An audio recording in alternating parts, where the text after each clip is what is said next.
Well, we gotta load up the skid steer and go cut some walnut this morning. Dad bought some yesterday. He informed me. He said and I knew about him. He's been trying to buy them for several years, and it's just one of those things. Every now and then you can catch people in the right mood. They wanna sell their trees, and that was the case yesterday. So, and it's only 6 trees. I mean, it's not like it's a big bunch of logs. I mean, we should be done by noon, but they're pretty good trees. They'll be a good addition to what we got here on the yard. And it's a little something to do today. I always like these little jobs, quick in and out deals. With the skid steer, it just allows us, we can go in and cut these smaller tracks. We can pile the brush, really take care of the cleanup all at one time. I'm trying to back up here.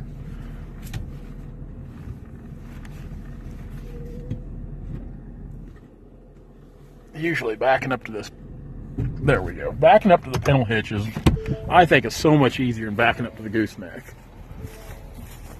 So much easier. Voila, just like that. Backed right up. Just go ahead and jack her on down. And so many people always wonder, like, well, I've only got 4 or 5 trees, or 2 or 3 trees, they're not worth cutting. Well, I got tired of that being the instance of things. I got tired of that always being the same scenario, and that really was one of the big reasons we bought the cat. Is because I don't know how many times this fall, and you guys watch the channel, you know, whether it be we go after 1 tree, or 2 or 3 trees, or 4 or 5 trees, we can get in there with the cat, that brush grapple and forks. We can cut those trees. I can slick the ground up, clean the tops up.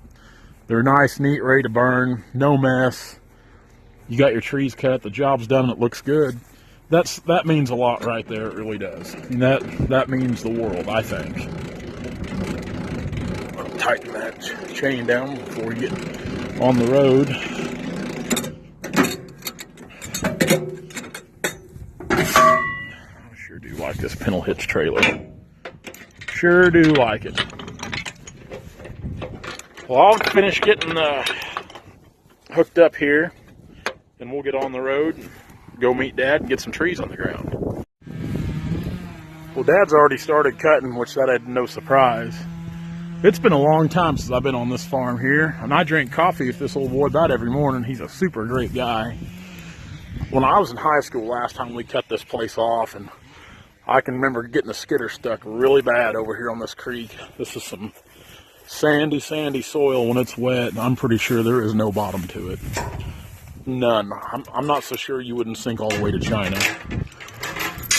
That's a chunk of wood up there. I wonder if we're going to cut that crotch tree. The one side's out of it anyway. I mean, that thing is huge.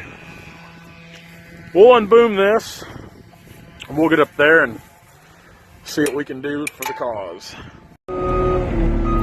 I just got the game plan from the commander-in-chief there. Alright, now there's the stump up there. You can barely see it. It's flush with the ground. That's how we cut these things. Now this David here that owns this farm, like I said, I've known David all my life. I've known David's family. David's an older gentleman, a little younger than my dad. But I drink coffee with David every morning. He's a riot now. He's a funny guy, but he runs cattle on this farm. So what we want to do is we want to keep it as clean as we can. So we're going to scrape this treetop up, and we're going to pile it over here in the corner to where he ain't losing any pasture. Now, what I'd like to do and say is, all you naysayers I see on these Facebook groups that I was ranting about yesterday, who said a logger won't come out here and cut just a few trees and clean up the tops. Just sit back and watch. You'll learn something today. Now, in just a matter of about 10 minutes, there's the treetop, and here's out here where it was. There is nothing there. I mean, nothing. Treetop is over here in the corner, piled up nice and tight for burning. No damage to the field, no loss of grass. Nice and simple. And I don't normally like packing logs in my grapple just because it kind of tears the bark up, and I did pack the top log and set it up there. Good zoom in there. So we'll go down here and find Dad. I think Dad's across the creek there. I see his truck. Zoom in there, camera. We'll go in here, shift into high gear. See if we can get a few more of them out and piled up, ready to go. I do love piling these treetops up. I love taking care of people. It's just, you know, the surprise when people are, you know, logging gets such a bad rap anyway. When people see that we can leave minimal mess and minimal ground disturbance, man, it means a lot to me to see the surprise and shock on their face, and we can go in there and do a nice, neat, clean job. That one's getting ready to come down. Like sneak across here.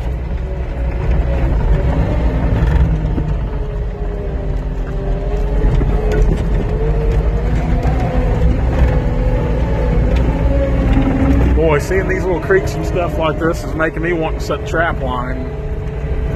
I miss trapping in the winter. I miss it a lot.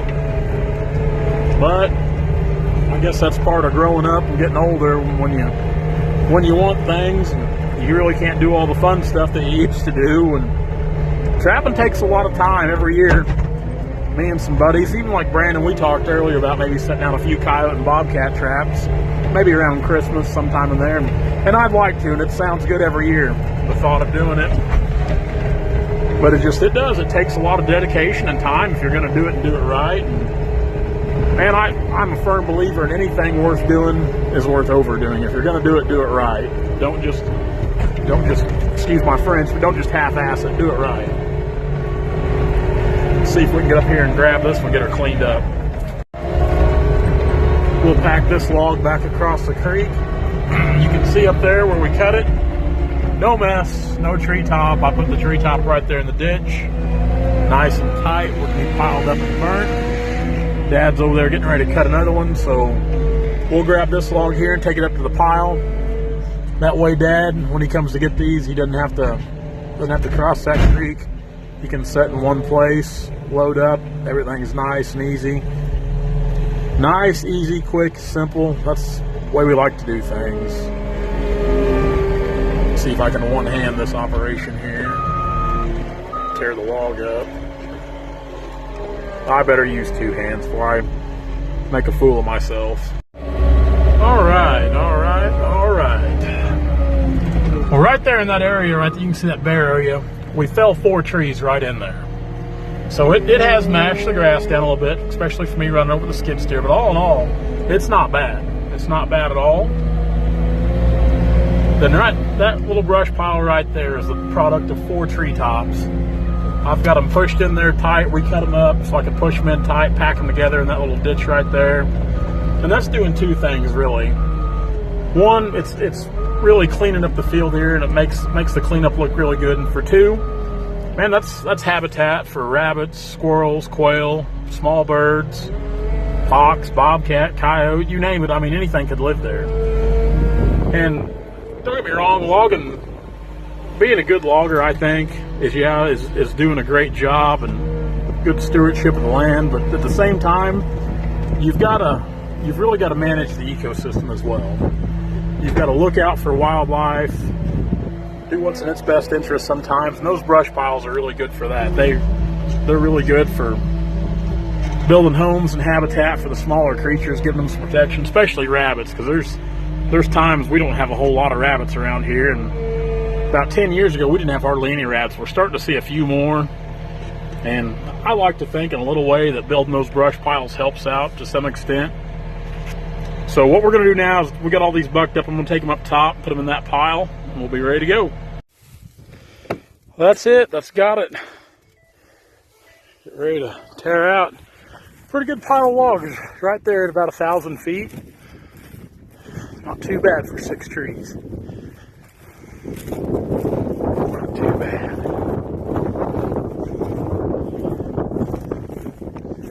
A couple really good logs in there. Got some footage on them, a few do. Not too bad. Not too bad at all. It's a shame about that old thing. Been bad a long time. I got I got enough time. We'll come up here and take a look at it real quick. Yeah, that's a big chunk. I like those big tabletop pieces. Got a good market for them. Hollow all the way down in here. Lightning scar, lightning scar. Hollow up the side there, seam. Another lightning scar. That seam runs all the way to the base. That's a shame. That is a shame, because that is a brute. That is a brute. She was a heck of a tree in her day, though. Heck of a tree in her day. Well, let's get out of here. It's lunchtime. I'm hungry. Down here, I got a little bunch of walnut to go look at this afternoon myself. I'm sure Dad will come back and load these up. I wouldn't be surprised they're in a little over 1,000 feet there. Wouldn't be surprised at all. Huh. All right, we're loaded and ready to go. This was a heck of a place to grow up, I'll say that. You couldn't ask for a better place to grow up here in Stockton, Missouri, I don't think. Man, this old river bottom here, man, I spent a lot of time hunting arrowheads down there. As I got older, trapping down there, coon hunting down there. Just logging in there with my dad, as time went on, just the whole river bottom all through here. I mean, it really was. It was a heck of a place to grow up. Remember going down in the bottom here under the bridge, doing things down there that high school kids do, and we used to put the boat in here, take the boat out. I used to trap down here. Like I said, man, it was a great place to grow up. It really was. I spent a lot of time on that river growing up. I live on upriver there, maybe about 3 miles, 4 miles. Well, let me think about it. As the crow flies, as far as that as the river runs, it might be more like 5 miles. And I did, whether it was fishing, gigging, trapping, arrowhead hunting, noodling with Dad, setting nets and lines, just outlaw stuff, growing up, and it really was. I really am thankful for for being raised by my grandparents, getting to grow up here at Stockton, Missouri. That's really how I got into all this logging, because Dad there, he raised me like he was my own. Of course, he's my granddad, but I call him Dad. Man, that's how I got into all this crazy stuff. And of course, you talk about a hunter and a fisherman. He literally grew up on the river. He literally grew up on the river for years. He probably spent every day of his life on that river. When he was young, that river's how he made his money. Before there was a lake here at Stockton, trapping, hunting, fishing, that was my dad's life for years and years. But we're back here at the yard, Dad's yard. We're gonna kick the skid steer off. He's gonna fire up the Mac, and he's gonna go get that little jag of logs. And I'm gonna kick this skid steer off, and I'm gonna go look at some logs. And I need to go by Hayden Equipment there in Springfield and talk to them fine folks. See if my weight kit's in for the skid steer. I need to get the weights put on it. I had them order me a weight kit. I don't know if it's in yet or not. We're gonna check and see if it is, and go down there and shoot the breeze with those fellers. It's kind of on my way to look at those logs anyway. So, but guys, we'll narrow between the Macs here. But guys, we'll get this kicked off, and we'll close out this video. And it's supposed to rain. It's looking rainier all the time, which I ain't gonna complain, because we kind of need it. It's dry, real dry. So we'll get this kicked off, get these logs, Dad's gonna get these logs hauled in, and then we'll try to get everything sorted out, finished up. Hopefully we can get a few more hauled in this week. Well, it's got us unloaded. See the skid steer right there, unloaded. Like I said, pretty good day. Any day we can cut 1,000 so feet of logs. Brandon's text messaged me. Stop, Brandon, I'm filming. We're talking about a winch and stuff. Any day you can cut 1,000 feet of walnuts a good day. Any day. Especially when some trees got some size to them. So like I said, Dad's going to go get those and haul them back to the yard. Get them in the season since we got them cut. Because we want to try to get everything. It's coming down to sale time when we're going to unload these. So we want to try to get everything in as we cut it. We don't want to leave anything. Of course, we never like leaving things laying out too long, but get them in here. I've still got some sorting to do. That's why I brought the skid steer back down here. It's because I want to get all these sorted and laid out and cleaned up real good before we sell them. Presentation's everything. So hopefully I can get a few more big trees bought tonight. That's what I'm going to look at. I think Dad said he's going to look at a couple big trees tonight, just single trees.